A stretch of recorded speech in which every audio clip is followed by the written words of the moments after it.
Hello दोस्तों, कैसे हैं आप सब। आशा करता हूँ आप सब कुशल मंगल है।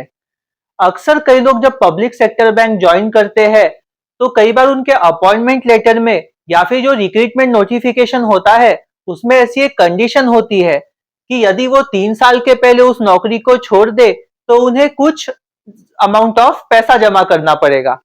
तो क्या ये कंडीशन वैलिड होती है, लीगल होती है? हाल ही में इस टॉपिक पे एक अहम फैसला आया है सुप्रीम कोर्ट का। इस केस में हुआ ये था कि एक व्यक्ति जिन्होंने पब्लिक सेक्टर बैंक ज्वाइन की थी, उनके रिक्रूटमेंट नोटिफिकेशन में और साथ ही जो अपॉइंटमेंट लेटर था उसमें एक कंडीशन थी कि यदि वो 3 साल से पहले अपनी नौकरी छोड़ते हैं तो उन्हें 2 लाख रुपए जमा करने होंगे बैंक की तरफ। उस व्यक्ति ने किया ये कि 3 साल होने से पहले उन्होंने अपने नौकरी से रिजाइन कर दिया। अब वो क्लॉज ये कहता था उनके अपॉइंटमेंट लेटर का और रिक्रूटमेंट नोटिफिकेशन का कि 3 साल से पहले अगर वो रिजाइन करते हैं तो उन्हें 2 लाख रुपए जमा करने होंगे। तो इसके खिलाफ उन्होंने अप्रोच किया हाई कोर्ट को।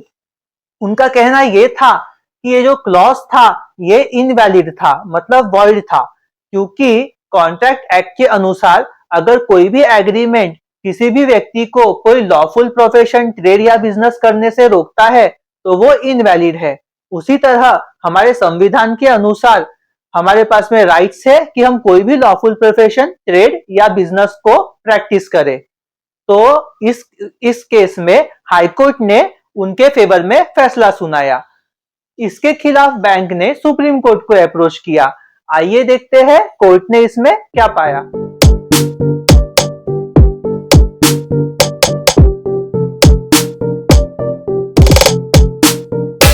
केस में उस व्यक्ति का कहना यह भी था कि ये जो कंडीशन थी वो पब्लिक पॉलिसी के खिलाफ थी।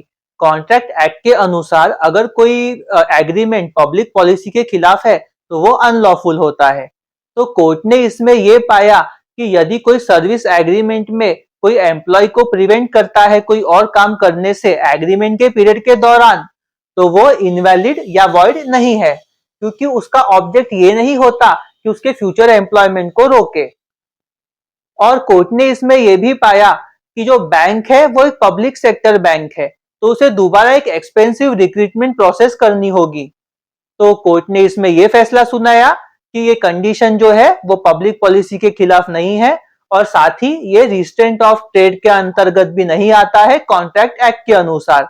इस तरह कोर्ट ने हाई कोर्ट के ऑर्डर को रद्द कर दिया। इसी तरह के फ्यूचर लीगल नॉलेज को जानने के लिए आप इस चैनल के साथ जुड़े रह सकते हैं और इस चैनल को सब्सक्राइब कर सकते हैं। और हाँ, बेल आइकॉन दबाना ना भूलें ताकि हम फ्यूचर में कोई भी लीगल वीडियोस लेके आए तो उसका नोटिफिकेशन आपके स्क्रीन पे आ जाए। इस जजमेंट की लिंक हमने डिस्क्रिप्शन बॉक्स में दी है और हमने हमारे चैनल पे एक प्लेलिस्ट बनाया है ताकि पर्टिकुलर कैटेगरी ऑफ वीडियोस आप उस प्लेलिस्ट से सिलेक्ट कर सके और देख सके। धन्यवाद।